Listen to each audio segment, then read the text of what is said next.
Welcome to another episode of Listen, Learn, and Love, hosted by Richard Osler. My guest on today's podcast, joining me via Zoom from his home in North Ogden, is my friend Jordan Stuart. Welcome to the podcast, Jordan.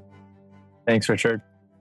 Jordan and I have known each other for several years, and we've traded messages, and I've been anxious to have Jordan on the podcast, and it all worked out to make this happen. Just as by way of introduction, both Jordan and I kind of went through a faith crisis that actually started about the same time in the year 2016.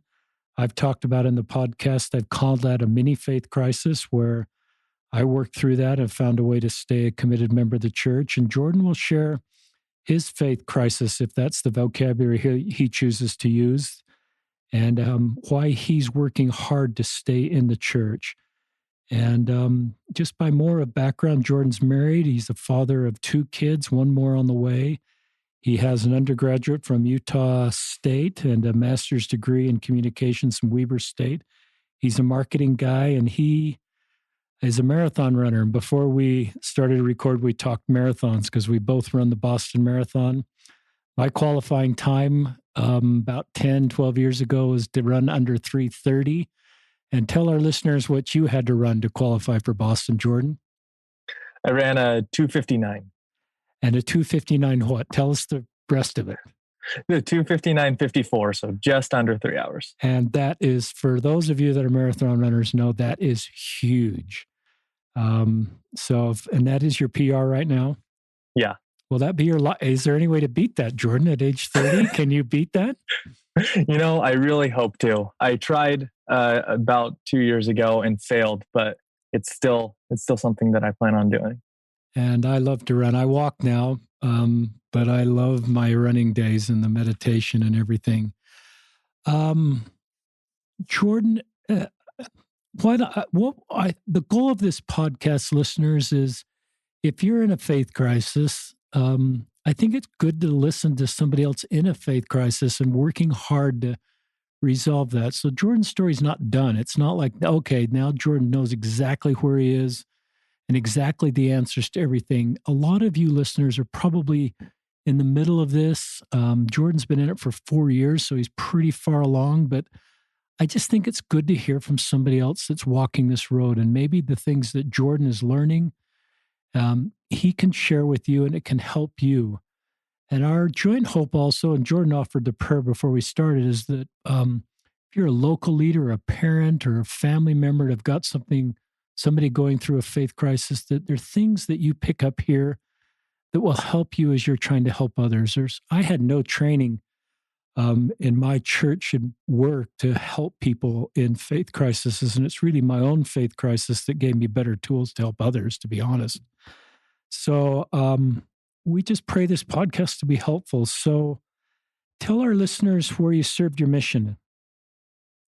I served from 2009 to 2011 in Goiânia, Brazil. And tell then our listeners, we're just going to kind of get right to 2016. What happened in 2016? Because you're just going along, I'm married, I think, and just everything aligning with the church. And what happened in 2016? Yeah, like growing up, I could not have had a more, run-of-the-mill Mormon upbringing. I came from a very devout family, and we had family home evening every Monday night, went to church every Sunday. It was something that we just never missed. And then I went on a mission, came back. I met my wife shortly after my mission, and then I was married a little over a year later. And things were just smooth sailing. And it's hard to get the timing right around 2016, what came first, but that we had either just had our first child, Finn. We'd either just had him or we were about ready to have him, and my wife was pregnant at the time, one of the two. But I was actually at work, and someone mentioned at work that Joseph Smith had multiple wives, and that was something that I was unaware of. And it was actually something that I had come across on my mission in Brazil.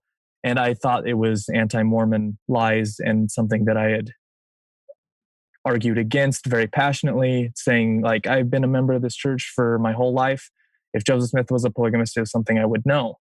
But then another coworker of mine who was a very devout member, someone that I knew, would know something around these. She would know whether or not that was true. She actually confirmed it in front of me. And I didn't say anything at the time, but I wonder what my face looked like, because I was blown away, and I felt very dumb in the moment that that was something that I didn't know.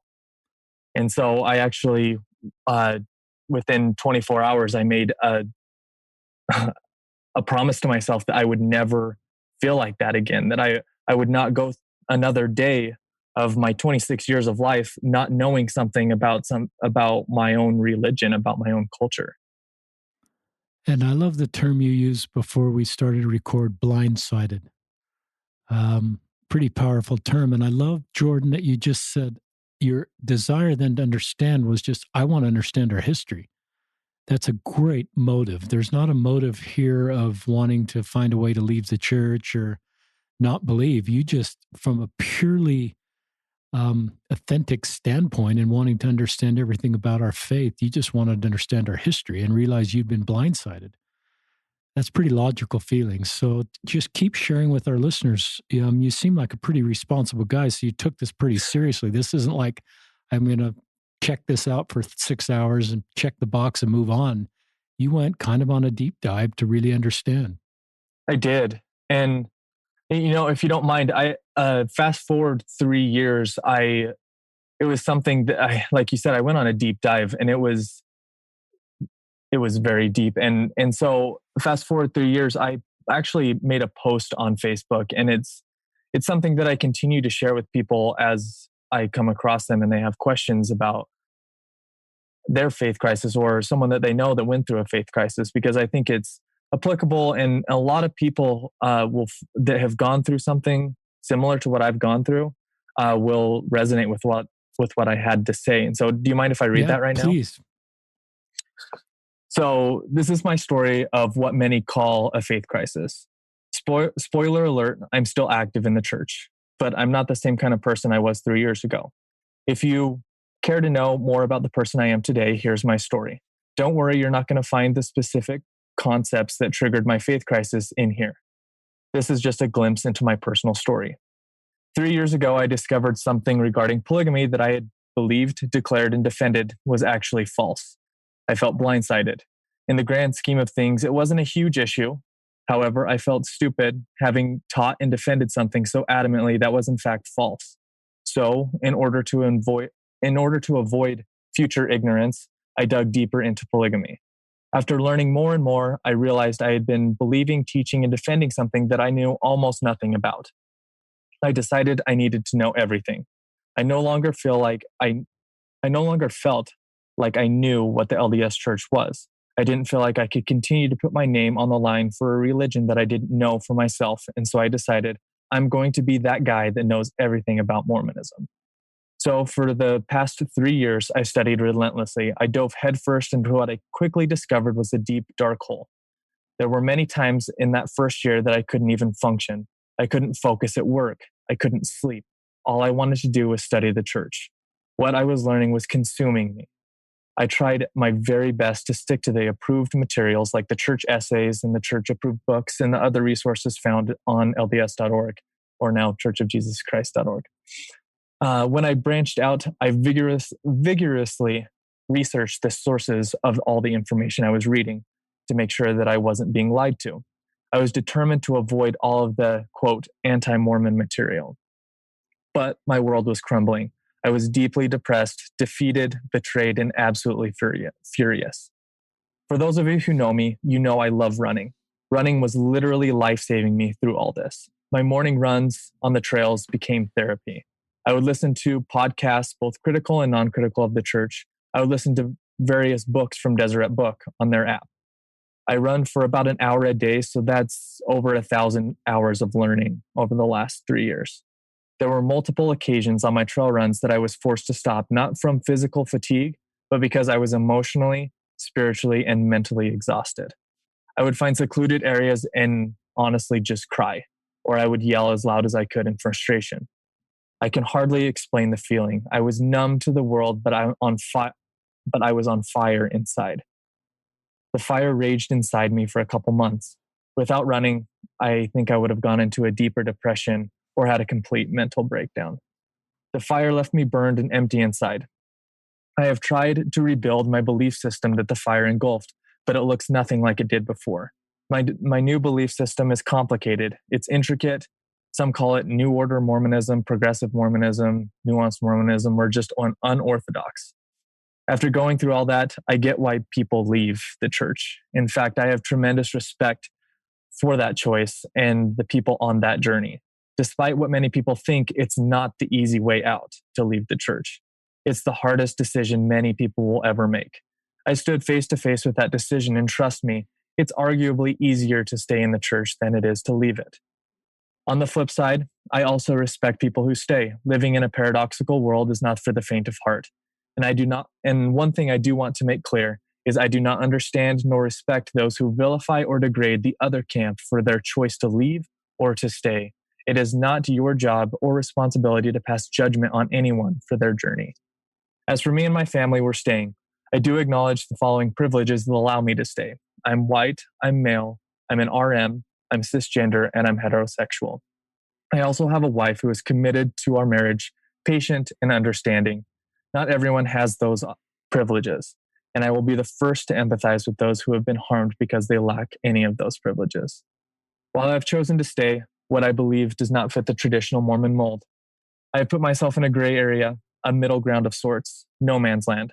As I sit here in a metaphorical no man's land, I understand I might not be accepted by either side. The faithful Latter-day Saints will see me as a wolf in sheep's clothing, and the ex-Mormons might see me as a fool for staying. But this is my choice to believe what I want to believe and worship where I want to worship. I do not know where this journey will take me. I just know this is where I am now. During this time, I had a friend, one who was traveling the same road as me at the same time, roughly. I was able to lean on him, vent to him, learn from him. If it wasn't for him, I wouldn't be where I am today. I hope to be that friend to anyone reading this, or in this case, listening to it. I write this in hope, and I say this in hope of strengthening friendships and making new ones. And if you find this hard to hear, rather than pushing me away, I hope we can work together and come to an understanding instead. I'm not advocating that everyone go out and search for the faith-shattering problems in Mormonism. However, if you decide to go down that dark hall, I will grab my light and I will go with you. If you choose not to go down that path, I respect your decision. So that's something that I shared on my Facebook wall, and it got a lot of comments, and it spurred a lot of amazing conversations. And I have not one day has gone by that I have regretted sharing something that was very, very personal. And that's why I feel more than comfortable sharing it today, because I think there's a lot of power in sharing one story in a place like this that where vulnerability is rewarded.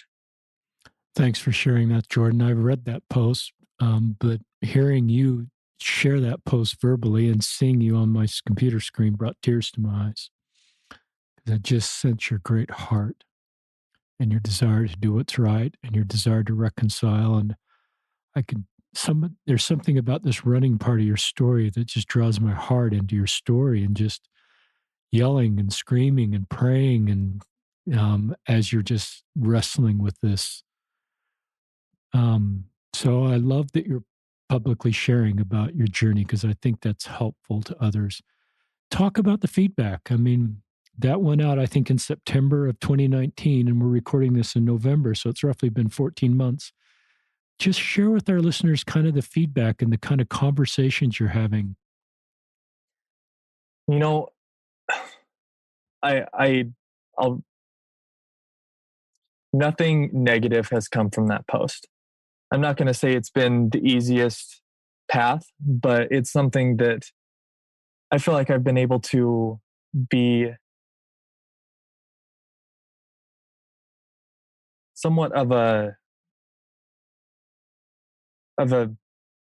rock to someone who's going through something like this.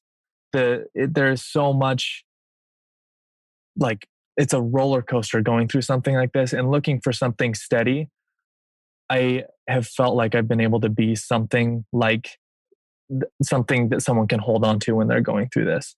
And so not only that, for someone that's going through a faith crisis, but then people who have a friend or family member that's going through it, they see me as someone that's safe, that they can talk to, that's not super angry, even though I went through I definitely went through an angry phase. I'm not going to be upset with, or I'm not going to try and bring someone down when they reach out to me about questions or anything. And so I've been able to talk to friends who have brothers and sisters that have gone through a faith crisis and help them understand a little bit more where they're coming from, so that they can kind of practice that empathy. And at family gatherings, instead of ostracizing them, they can understand where they're coming from when they make certain comments. And I really hope that's what I've been able to do for the people that have interacted with me since I've talked about it publicly. For our listeners, I think you just moved into a new ward and then COVID happened, so you really haven't gotten a feel for your current ward. Talk about your prior ward, because I believe that was your leadership there. That ward was a good ward for you. So talk, and it sounds like you were open with people about where you were, and that was a positive general experience. So share that with our listeners. It was. I assume that the ward that we're in will be great once we get to know people, but we haven't really been able to go to church because of COVID. But so in my previous ward, my bishop, I assume he had read my post, because he reached out a couple months later and just said, "Hey, I'd really like to have a conversation with you. Would you be willing to come to the church?" And he invited me in, and he said, "Jordan, I just want to know more about your story. Tell me everything." And the Wow, conversation what was a long. great question. Right. It was, What a great question. I want it open ended. I want to know everything. yeah. And he just let me talk. He would ask questions every once in a while, but we ended the conversation. It was probably an hour long, and we ended the conversation without him really giving me any advice or teaching or trying to give me the answers.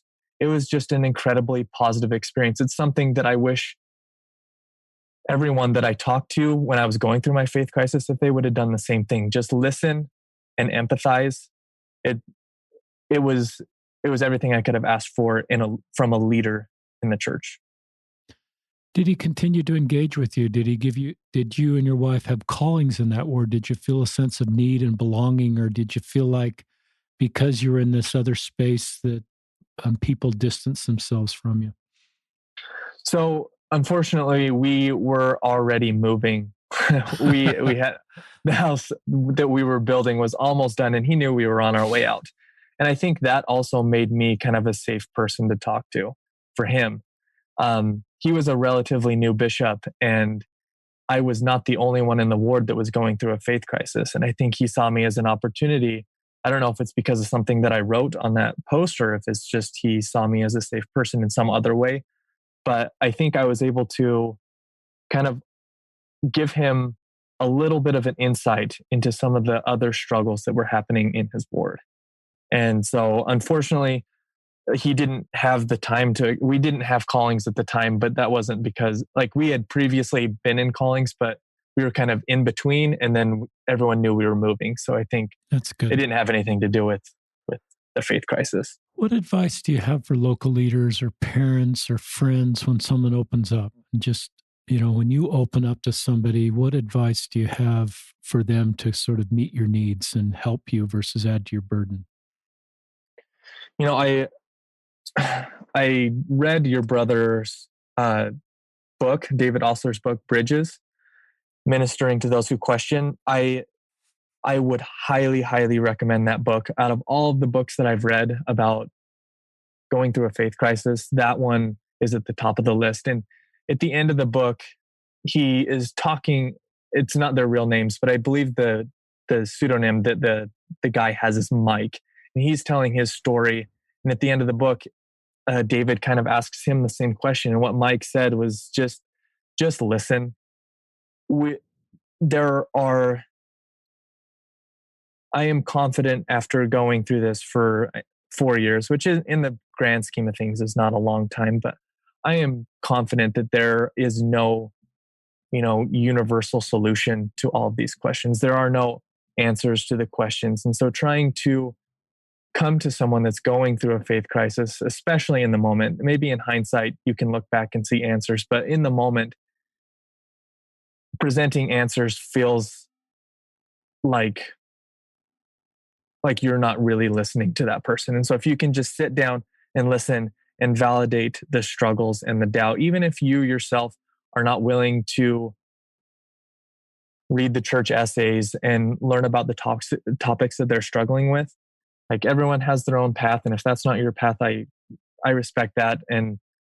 But that person that's going through a faith crisis, they're in a state that's almost like fight or flight. Like they feel like they're drowning. I remember in the beginning of my faith crisis, I was laying in bed, not able to sleep. And I remember Is that new for you?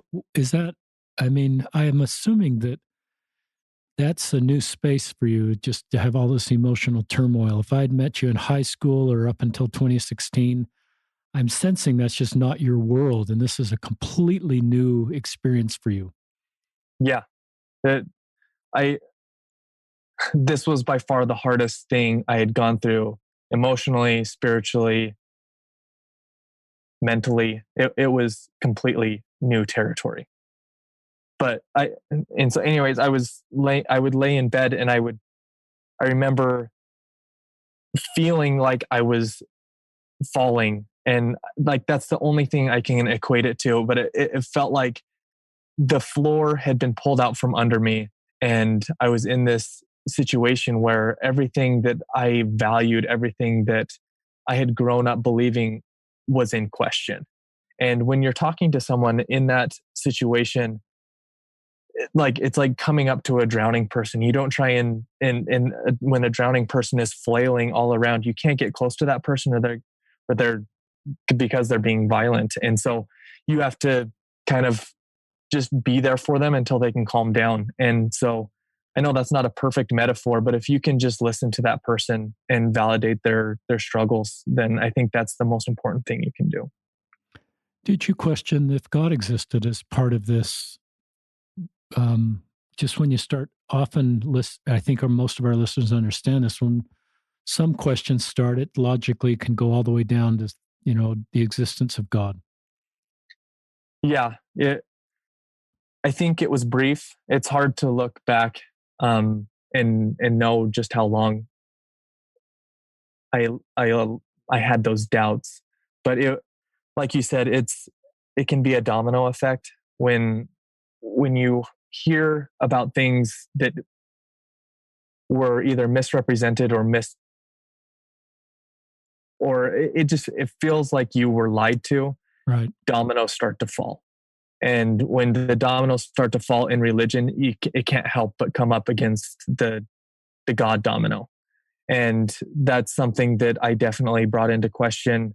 And it was, people talk about a faith crisis using the words a dark night of the soul. And that is something that I believe perfectly explains that feeling when you get to the point of you don't know what, if anything, is true that you grew up with. And when God comes into question and Jesus Christ comes into question, like that is the very foundation on which I grew up learning. Like it was everything to me. And so, yeah, I absolutely had those doubts creep in. Talk about, because I wouldn't have understood this if I hadn't felt it myself, Jordan, just that there's an emotional component to part this. I mean, it's not just an academic experience where you're just learning facts like we are in school, and it's an intellectual academic experience. It's obviously a spiritual experience, but just if you can put words into it, actually was emotionally, just the emotional experience for our listeners. So I talked about in my post how I would get overwhelmed with emotion. I remember one experience in particular. We were on I think it was a weekend trip down to St. George. And it just so happened that I was listening to a podcast about the Mormon Meadows Massacre. that happened down in southern Utah. And that's something that I had never heard about. It was something that's kind of a dark part of our history that happened down there in southern Utah. And I remember breaking down on that run and just stopping and weeping for having my heritage be a part of something that could be so dark. And just the emotional weight that was on my shoulders after learning all of these things that aren't taught in Sunday. And I don't expect them to be taught in Sunday. And we can get into like how the future looks in terms of teaching some of this history, but it was very emotionally heavy, and something that it felt like there was a responsibility on my shoulders that I didn't know some of this stuff that our church had done in the past. That's helpful. I don't know if this is a good analogy or not. It's like finding out a relative maybe 3 or 4 generations away was not who you thought they were, and they were on the wrong side of history on a war issue or a social issue, it's part of your DNA, it's part of your heritage. So when you learn that, there's an emotional component of that that's really unsettling, and especially, and I'm not talking to Jordan here because Jordan understands this. I think especially when we consecrate so much of our time towards an organization, missions and tithing, and it's more than just a Sunday. It's a way of life. It's wired into us. It's part of our fibers. So when we learn something as part of our past is caused harm to people, then I think it makes sense. There's an emotional, if we care, there's an emotional feeling there that is complex. And you use the word paradox. I think that's a great term. Just keep sharing your story. I mean, I will tell our listeners more of what you'd like them to know.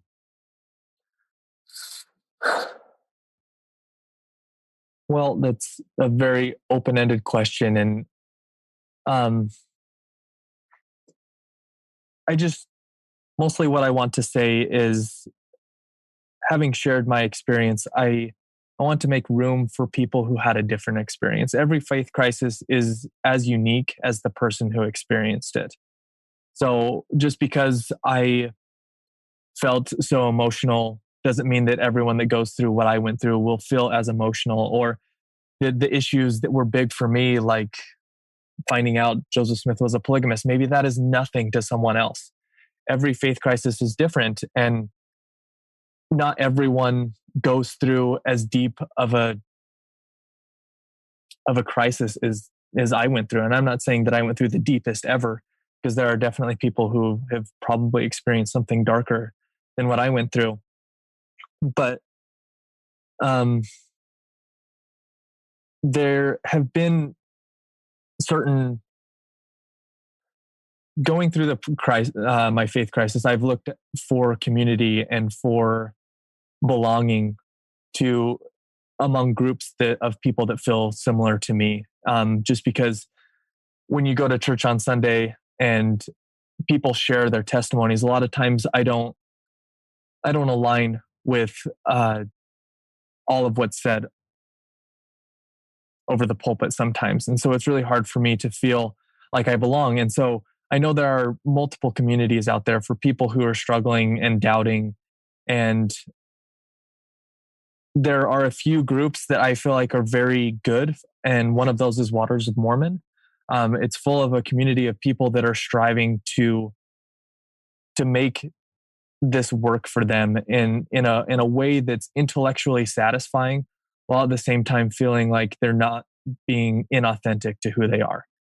And then there are other groups that advertise that they are a place where people can go that are going through faith crises, and I've been a part of those groups, and it just feels very toxic in a way that um, the people that are in that group are in there to save the people that are going through a faith crisis.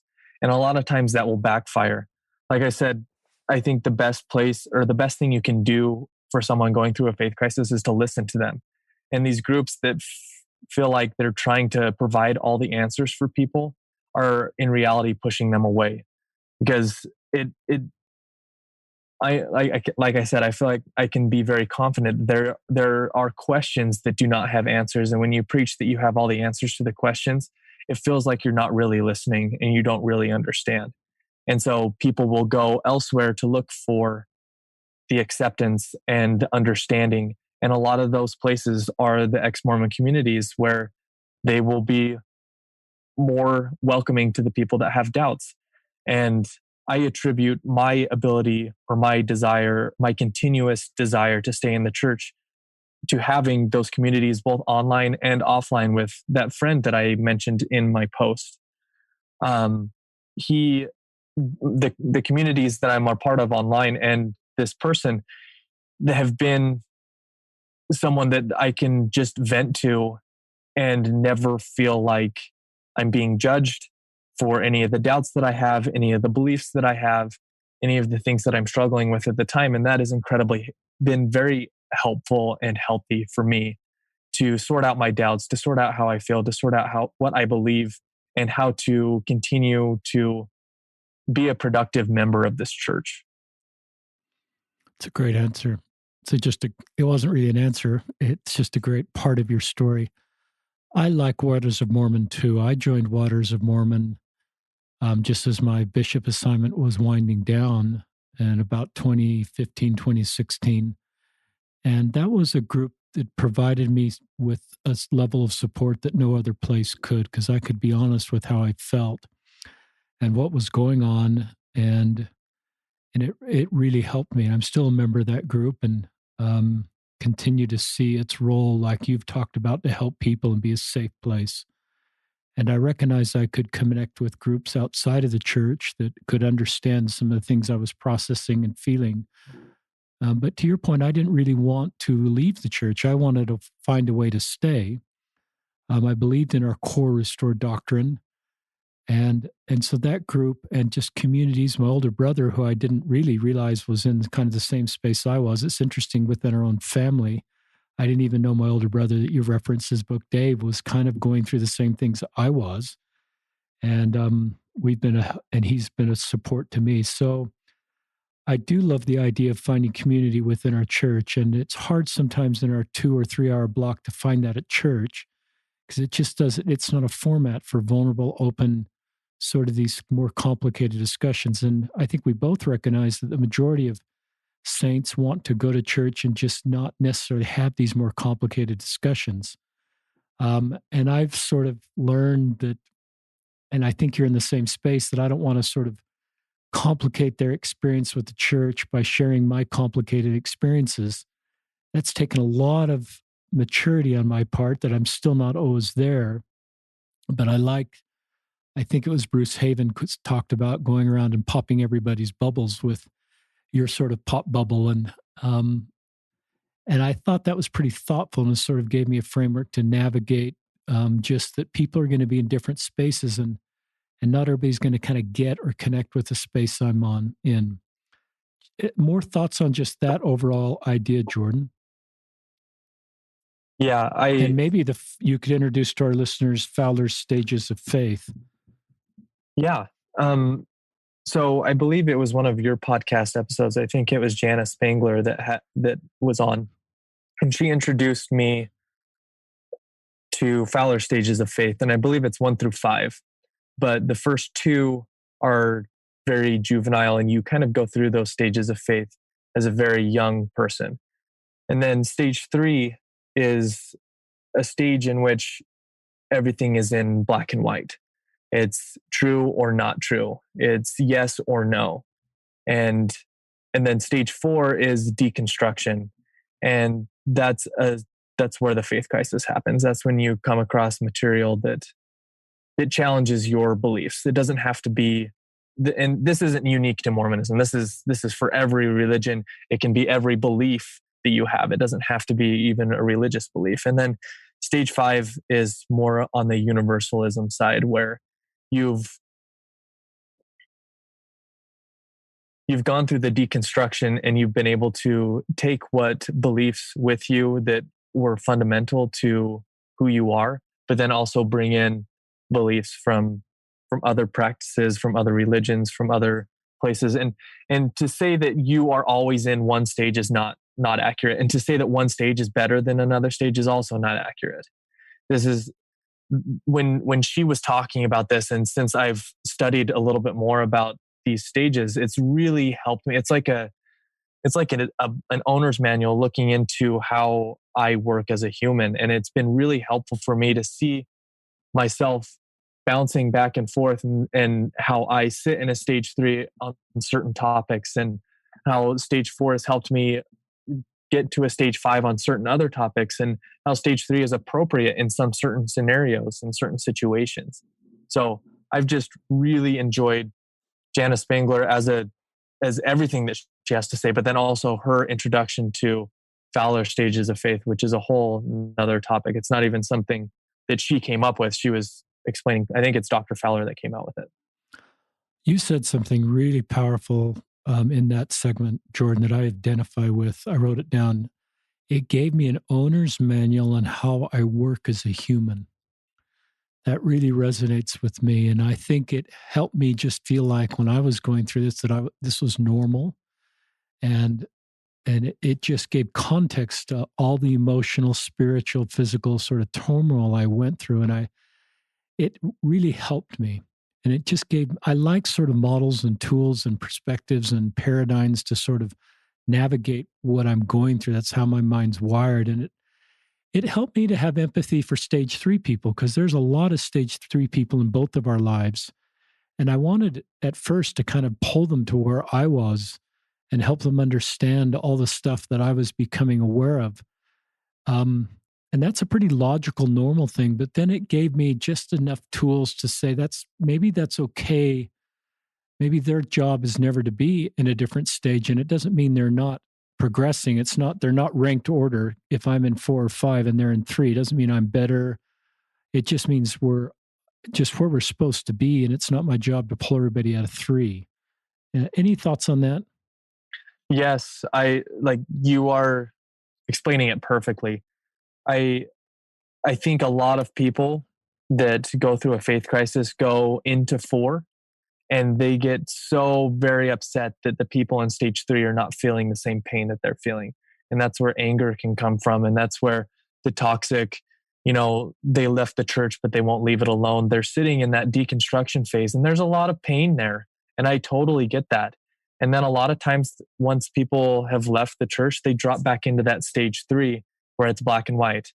And that's where you kind of get the polarized version of either it's true or it's not. And it can be very toxic, especially among family members. But if you can sit back and see where you're sitting, I think it really opens up a more deep dialogue, or an opportunity for deeper dialogue. Talk about, do you feel you're kind of at your landing point? Do you feel the new norm has been going long enough? Do you feel the deconstruction and reconstruction is kind of stable, or do you feel like you're still in the middle of this? You and I have gone back and forth I think you reached out initially right after I posted that post on Facebook to come on your podcast. And I was telling you this before we started recording, that I have hesitated for over a year now to come on this podcast, because I wanted to feel like I had arrived somewhere. I wanted to feel like I had some sort of wisdom that I could impart on your listeners that would help them solve all of their problems, or help their sister or brother go through a faith crisis. And I feel like I have not arrived. I feel like this is a journey that will forever be a learner's journey. I will continue to learn until the day I die and never feel like I've arrived anywhere. I don't know if that's just because of my personality, because I'm not one of these great wise people like Jana Spangler and like Thomas McConkie and all of these amazing people that I love to listen to. But I hope that my story can help people. But at the same time, like I do not want to come across like I have any sort of expertise in this. My expertise is my story. And I hope that people can glean what they can from it and leave what's not helpful. I love your answer. It's just this authentic, honest Jordan Stewart. You don't like to be described as humble, but that's a pretty humble answer. It's a pretty honest answer. And I think a lot of us are really where you are when we're really honest about things. And that's why I'm really glad you're doing the podcast right now, Jordan, because I think there's a lot of listeners that are in the middle of this, and it's the dark night of the soul, and they need to know other people are walking the same road. But at the same time, there's a lot of hope in your story. And there's been a lot of healing that's occurred as I sense where you are. I think you've made a lot of progress and have done a lot of work to be where you are. And to have when I asked Jordan before we went live, are you trying to find a way to stay in the church or not? I mean, you were pretty clear. I really want to stay in the church. And and we both recognize that may not be everybody's journey. And we certainly have learned to develop empathy for people that step away. I love your answer and I love where you are. Um, I think that's a sign of just who you are. Talk about being a parent. You've got kids that I think your oldest is 3 or 4. You've got a third one on the way. Your wife and you are kind of in the same spot. Just what are your thoughts? I'm sure you've just knowing you, I'm sure on these runs and with your wife, you've talked about, okay, we're going to raise our kids in a way that they don't ever get blindsided at age 26 out to lunch. And you will be and you're thinking, how are we going to do that? Just share with our listeners a little bit about what you want to do as parents raising your kids in the church. That's something that has come up. You're right. It has come up all the time. And it's something that I'm constantly thinking about. And one thing before I start talking about being a parent, I want to give a shout out to my wife and for her being so patient with me through all of this. We have not shared this journey stride for stride. She's come with me and been very understanding, and we have a lot of the same issues and struggles and doubts. But at the same time, like I will forever be grateful. I remember one conversation in particular in the really dark doubtful moment during my dark night of the soul, if you want to call it that. I remember asking her if she would leave me if I left the church, and she didn't even hesitate, and she said, "I will never leave you." And that gave me so much comfort and so much.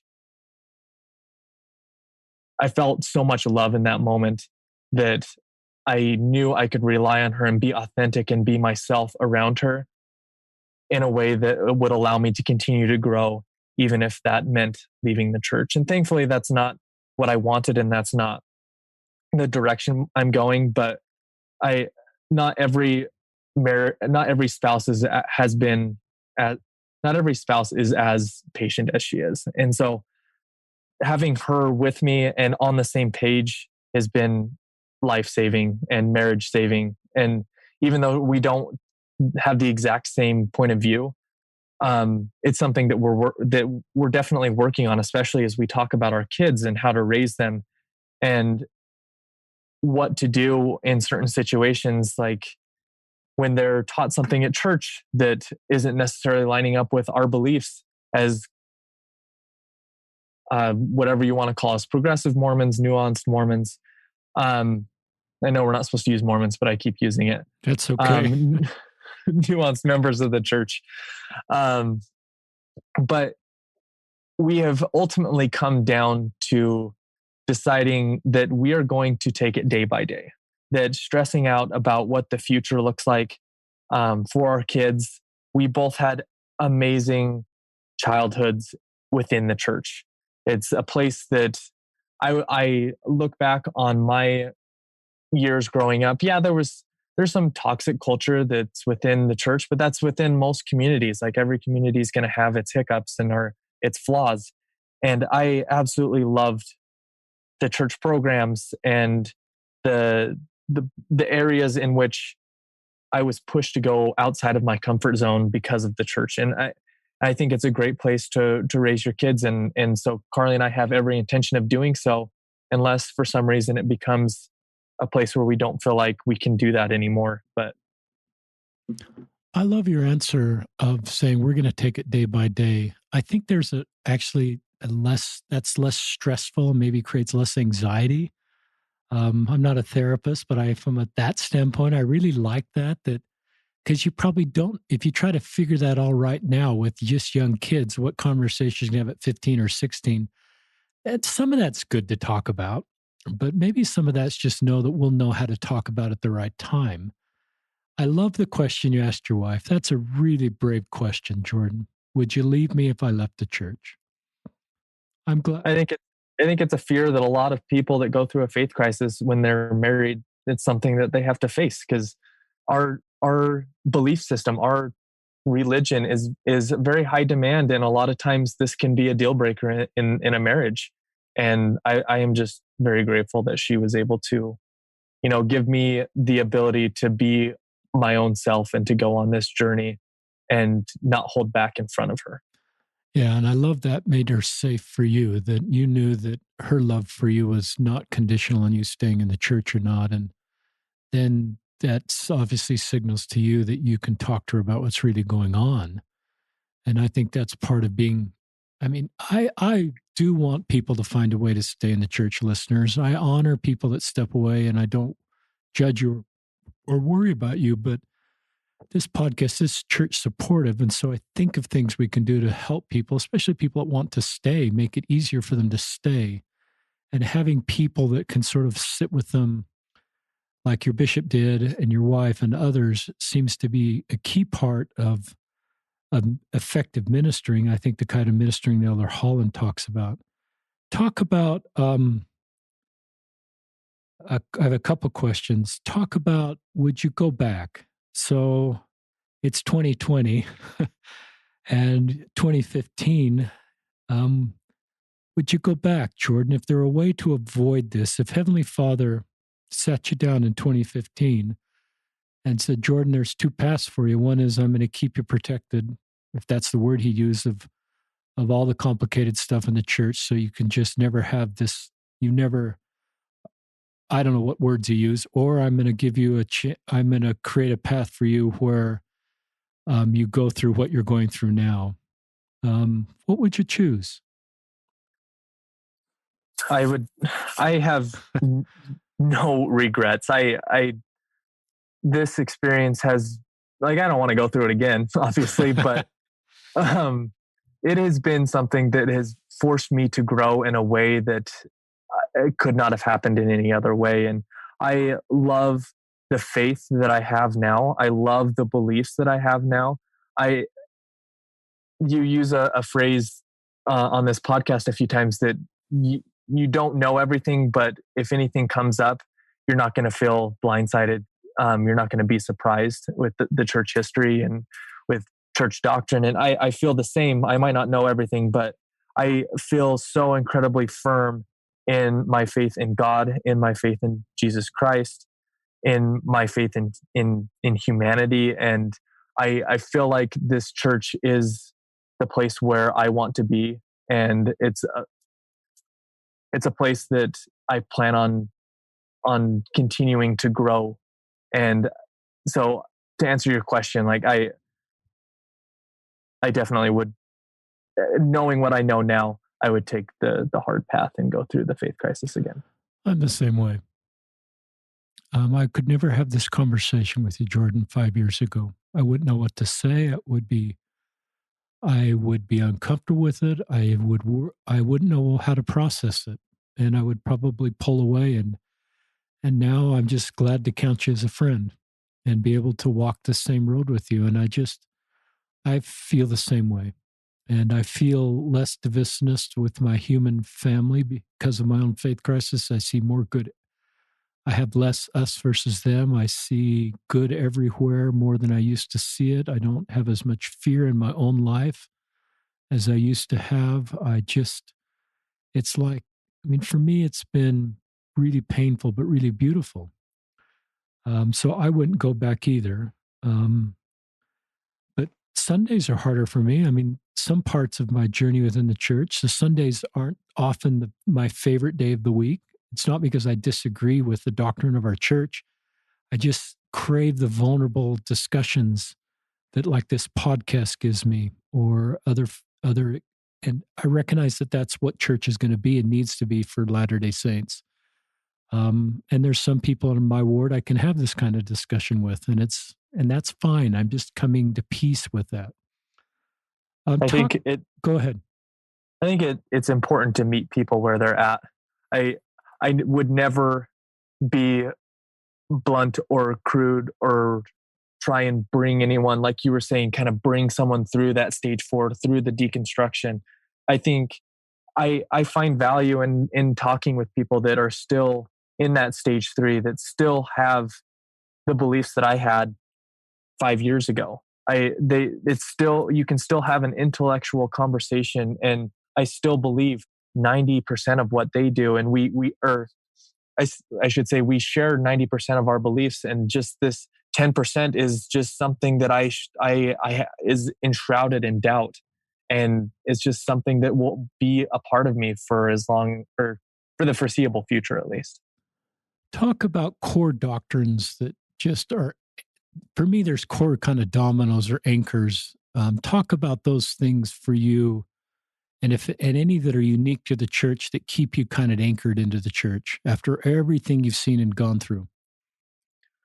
So I did mention that at some point I had my doubts about God and Jesus Christ, but as I rebuilt the faith, or the belief structure that had crumbled, Jesus Christ came back to be the base and the rock. And um, obviously, with him, the belief in God. And so, built on that, within our religion, I would say that the family, I mean, you can't grow up in our church and not love the doctrine on the family. It's something that is incredibly important to me, especially now that I have a wife and kids. It's just something that an eternal family is something that I will forever believe to be true. And then the idea of eternal progression is something that resonates so deeply within myself.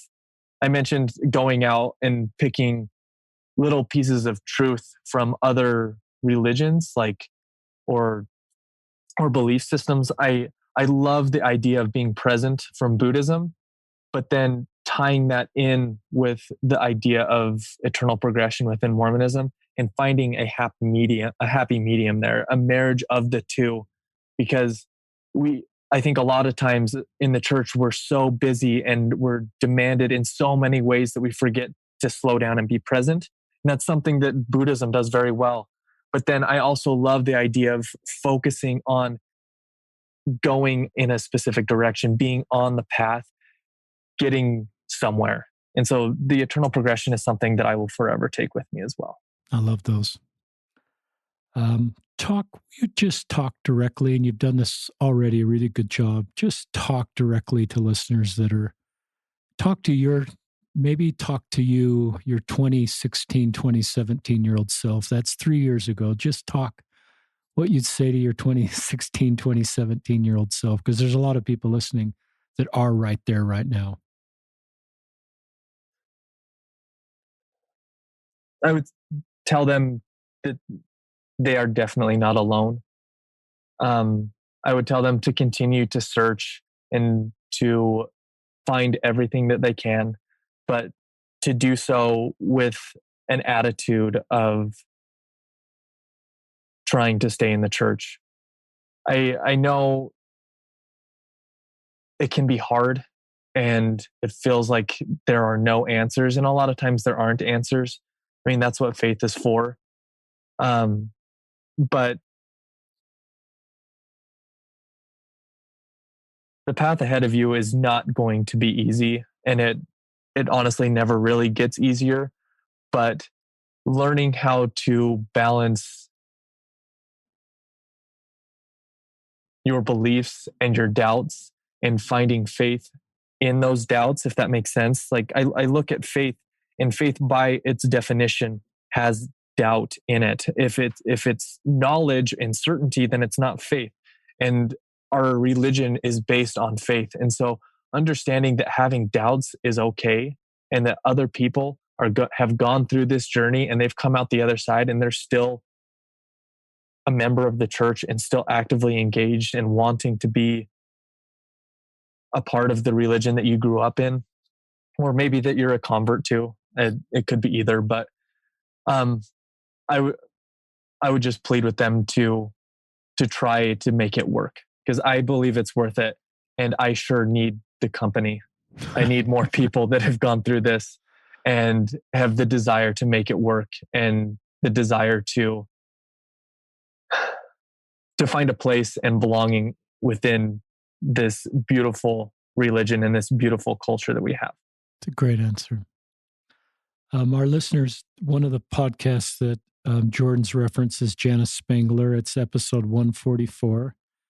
It's maybe had 30,000 listens. It's been a great podcast. Thank you, Jana, for your work.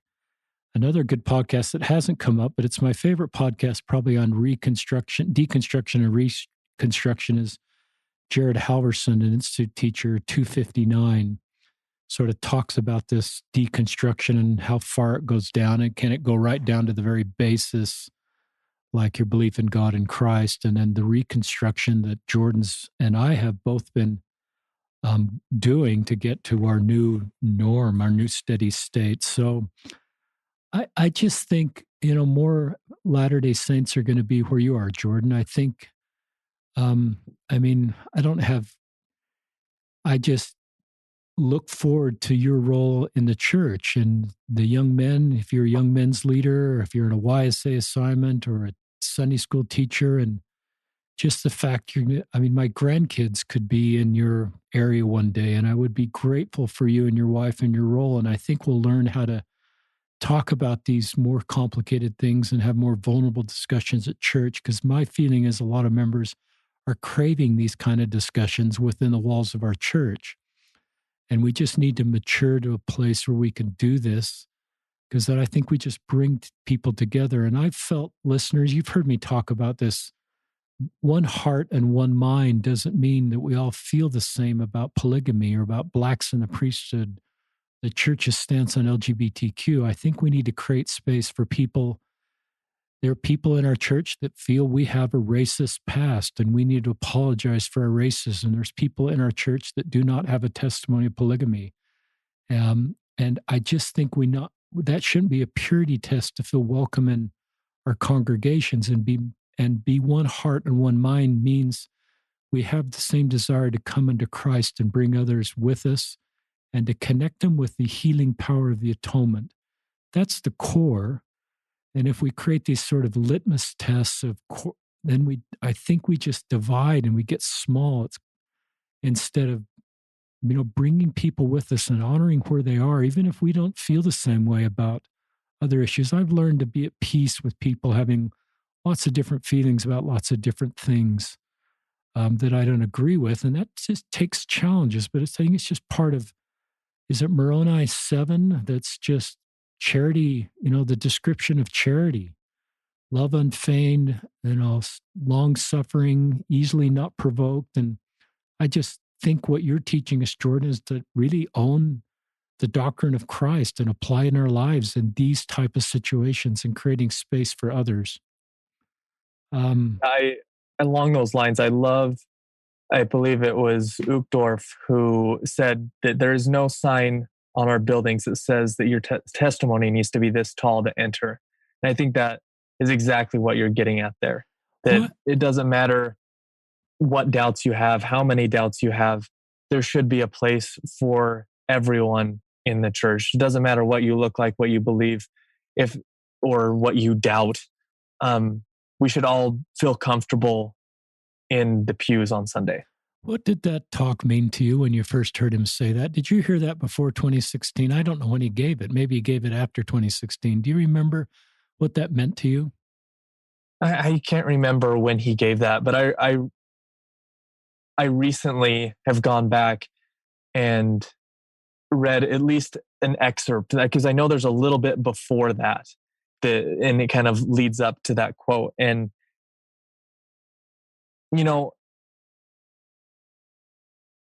I believe in big tent Mormonism. I believe that there should be a room for everyone in the chapel on Sunday, regardless of what you're struggling with, whether that's doubts, whether that's addiction, whether that's, you know, whatever is on your plate. You should feel comfortable because the church should feel like a hospital where sick people go to get better. It's not where better people go to get better. It, I think what you were saying just moments ago about people craving these vulnerable conversations. I think if we can be vulnerable about our doubts, we'll be met with vulnerability as well. If you can open up about what you struggle with, that will open up the door for someone else to feel like it's a safe space where they can talk about what they struggle with. And I think that's what we all crave. That's what I believe Christ would want us to do at church, is to buoy each other up and be real with each other, and to leave the judging at the door, and walk into this safe space where we can all talk about what we're struggling with and help each other in our own way. I love your line, Jordan. Vulnerability is met with vulnerability. I wish I'd learned that principle a long time ago.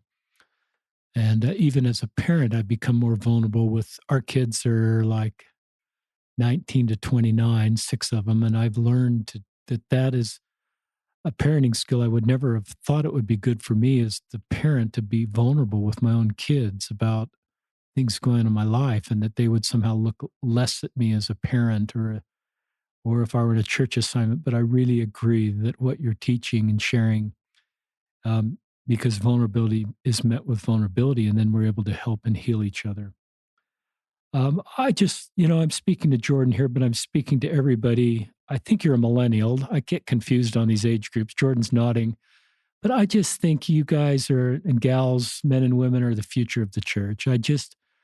I, I, I think that more and more, perhaps stage 4, stage people will be in the leadership of our church, and they'll have the ability to sort of help stage 3 people feel welcome and not try to and just love them where they are, and but also have some of the skills to help stage 4 and 5 people feel welcome because they are stage 4 and 5. I think that's one of Janice Spengler's points is it's maybe easier for a 4 or 5 to create this feeling of there's no, height to the testimony to be welcome at the door. I'm paraphrasing, or um, big tent Mormonism. Not that not be true. Maybe there are perhaps some really good stage 3 people that are very good at creating a feeling of welcomeness and belonging.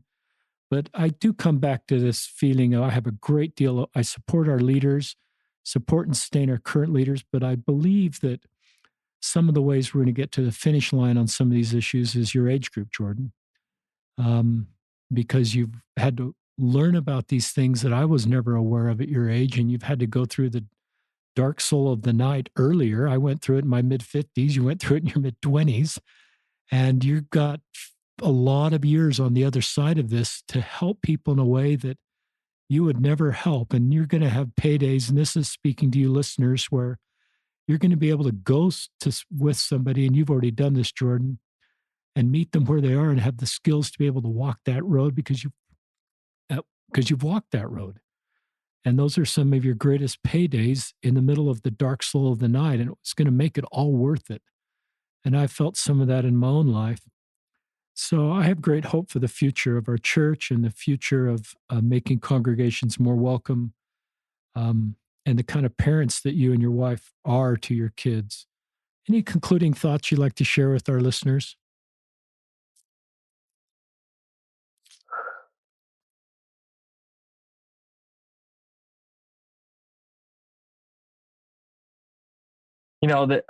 It's hard to know who's all listening to the podcast, and I I would assume that most people who are listening, I don't want to assume, but I'm going to anyways. I would assume that most people on this podcast, or that are listening to the podcast, have not gone through a faith crisis. And I want you to know that there is a very good chance that if there isn't someone in your life who's gone through something like this, there will be.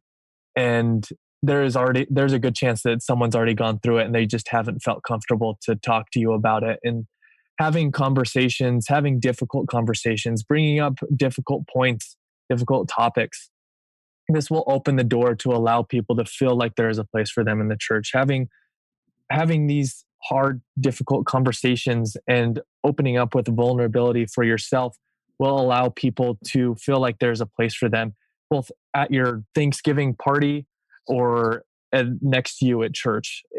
Opening up about these issues is the future. We're in the, like you said, we're in the information age. This isn't the time where you have to go find a book about these things. These things are readily available on the internet, and more people, especially my age, are leaving the church, and it's because they don't feel like they can have these intellectually satisfying conversations at church while at the same time understanding all of the background leading up to these topics and all of the messy history. And I think it is incredibly fascinating. I have fallen in love with learning about our history, of learning about our present, understanding where we're at, having these difficult conversations, continuing to be open to further light and knowledge, to open to, I loved how Anthony Sweat finished his podcast about how the restoration is continuing, allowing for our past mistakes to be our past mistakes and looking to the future with hope for a continuation of the restoration of all things and being open to the further light and knowledge, like I said. And so I plead to the people who haven't gone through a faith crisis to be okay with people who have, and to not ostracize the people who doubt. And the people that are going through a faith crisis or have gone through it, please find a way to stay. I don't want it to be an unhealthy place for you. If you feel like the path for you is out of the church, I respect that. But if there is even a little bit of you that feels like you can make it work, I feel like it's worth it. This is just as much my church as it is your church, as it is whoever else in the congregation. Let's come together and be the full body of Christ and help everyone edify in our own ways. I truly believe that each one of us is an integral part of our congregation, at our ward, and as a worldwide church. So find a place to stay. I need your company.